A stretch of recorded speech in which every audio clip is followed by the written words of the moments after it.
Kelompok Houthi kembali melancarkan serangan jarak jauh yang menargetkan kota Eilat, Israel. Pasukan liar dari Yaman itu menargetkan kota di Israel yang memiliki pelabuhan tersebut menggunakan rudal balistik. Dikutip dari Al Arabiya via Tribun News, Sabtu, 3 Februari 2024.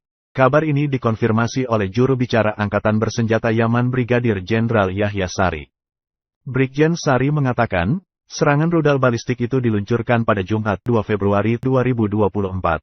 Selain itu, Yaman juga mengancam akan melanjutkan operasi militer sampai Israel mengakhiri serangannya di Gaza. Bahkan mereka tak segan akan melawan Zionis baik di darat maupun di laut.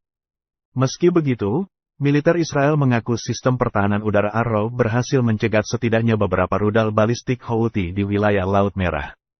Sementara itu, dalam video yang beredar tampak kebakaran hebat di sejumlah titik di kota Eilat, Israel, imbas serangan rudal balistik Houthi.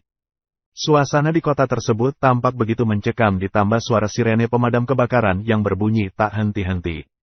Mobil pemadam terlihat terus berdatangan untuk memadamkan api yang membumi hanguskan kota Eilat. Selain itu, suara dentuman juga terekam dalam video amatir yang perlihatkan serangan rudal balistik Houthi Yaman itu telak mengenai sasarannya. פיצוצים.